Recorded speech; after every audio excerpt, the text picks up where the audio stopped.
আসসালামু আলাইকুম। আশা করি আল্লাহর রহমতে সবাই ভালো আছেন।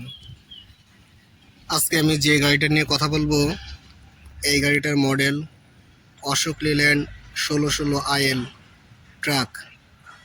দেখুন,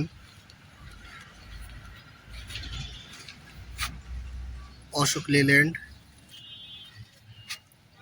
1616 আইএল।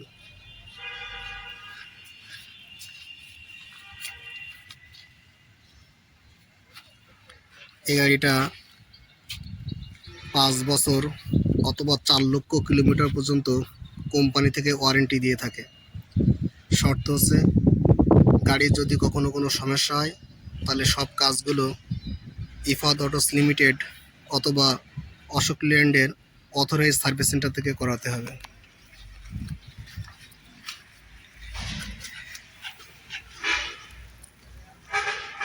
সামনের সাসপেনশনে multileaf leaf spring, XLT I section, reverse Elliot type.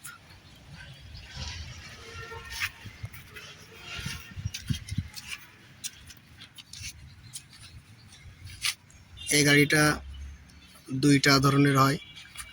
সাইজের দৈর্ঘ্য অনুযায়ী একটা 24 ফিট, যেটা কাভার বডির জন্য বেস্ট, এবং আরেকটা হচ্ছে 20 ফিট, যেটা খোলা বডির জন্য সবাই ব্যবহার করে থাকে। সামনের টায়ার সাইজ 1020, সবগুলো টায়ার রেডিয়াল টায়ার, অর্থাৎ তারের টায়ার। কেবিনটি স্লিপার কেবিন, অর্থাৎ এখানে ঘুমানোর জন্য একটা প্রশস্ত বেড দেওয়া আছে। Fuel ট্যাঙ্কটি 239 litre. ট্যাঙ্কটি সম্পূর্ণ মেটালিক। পিছনের চাকা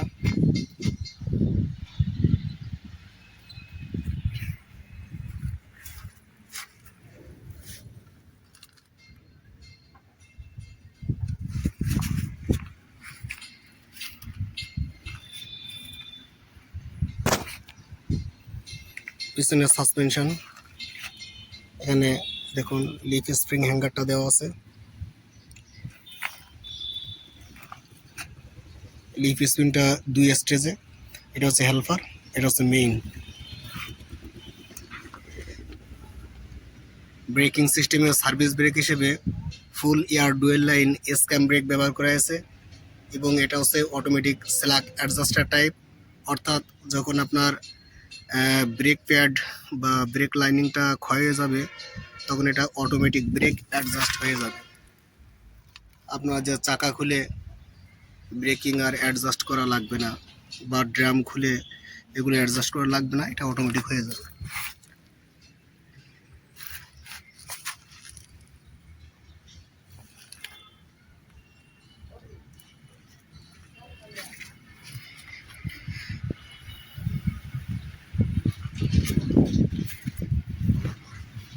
এখানে যে সাইজটা ব্যবহার করা হয়েছে এটা সম্পূর্ণ ladder type size, still frame. এর কোরাস মেম্বারগুলো রিপিটেড এবং বোল্টেড অবস্থায় আছে।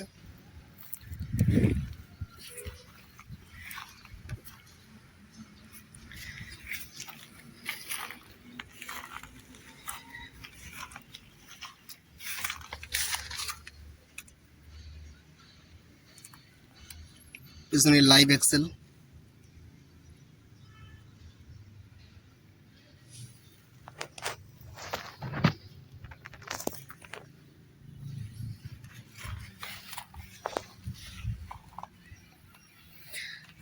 দেখুন, পিছনের চাকার ভিতরে কিন্তু একটা বড় ব্যবধান দেওয়া আছে। যখন অত্যধিক লোড দেওয়া হবে বা যখন গাড়িতে বেশি পরিমাণে লোড দেবেন, অনেকে রাফ ইউজ অধিক মালামাল লোড দেয়, তখন কিন্তু টায়ারে পেটে পেটে কোনো ঘর্ষণ লাগবে না।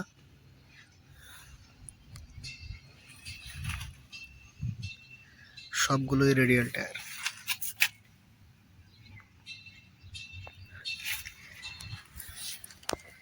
স্পেয়ার টায়ার তার হ্যাঙ্গারের সাথে ঝোলানো অবস্থায় আছে।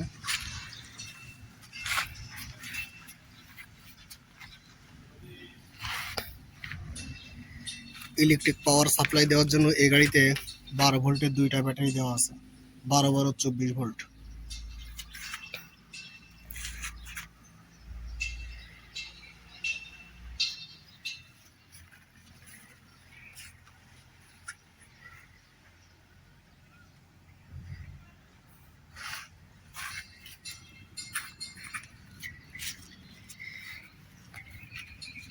এই গাড়িতে যে ইঞ্জিনটা ব্যবহার করা হয়েছে এটা হিনো সিরিজ ইঞ্জিন,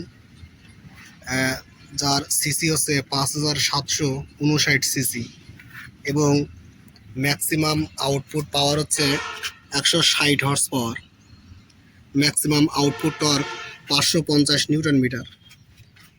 এবং এই গাড়িতে যে ফুয়েল পাম্পটা ব্যবহার করা হয়েছে এটা বস কোম্পানির ইনলাইন ফুয়েল পাম্প, অর্থাৎ মেকানিক্যাল গভর্নর যুক্ত ইনলাইন ফুয়েল পাম্প ব্যবহার করা হয়েছে বা লাইন পাম্প।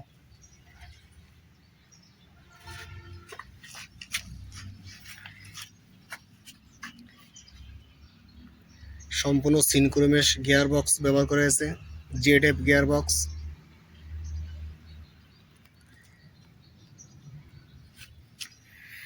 সামনে 6 স্পিড এবং পিছনে 1, টোটাল 7 স্পিড।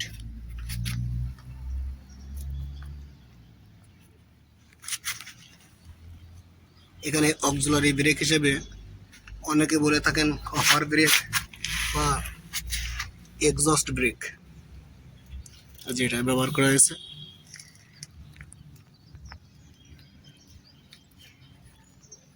পার্কিং ব্রেকটি সম্পূর্ণ নিউমেটিক, যেটা শুধুমাত্র পিছনের চাকার জন্য।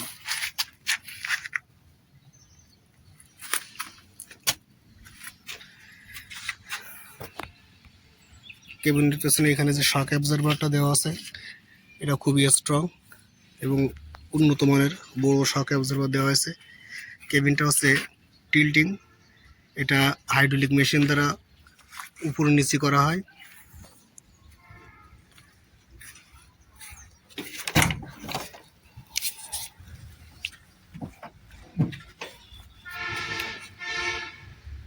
বাম পাশের দরজা, এখানে 2টা স্টেপ দেওয়া আছে, সুন্দরভাবে গাড়িতে ওঠা যাবে। এটা হেল্পার বা কো ড্রাইভারের সিট। পিছনে ঘুমানোর জন্য একটা স্পেশাল স্লিপার বেড দেওয়া আছে। এই দেখুন, এখানে অনায়াসে 1 থেকে 2 জন মানুষ খুব সুন্দরভাবে ঘুমাতে পারে। স্টিয়ারিং সিস্টেমটি সম্পূর্ণ power steering. Instrument cluster metre board,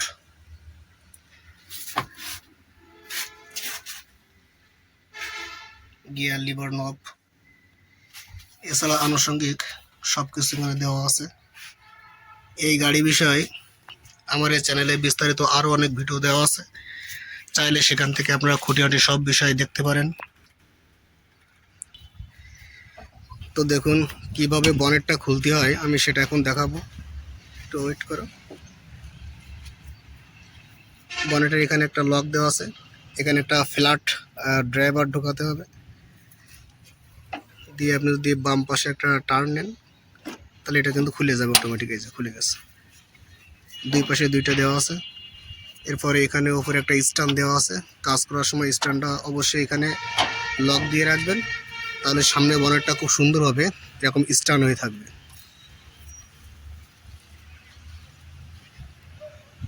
সামনে যে উইপার অ্যাসেম্বলি আছে তার হচ্ছে পানির জন্য রিজার্ভ ট্যাঙ্ক, এখানে এটা এই যে উইপার অ্যাসেম্বলির মোটর।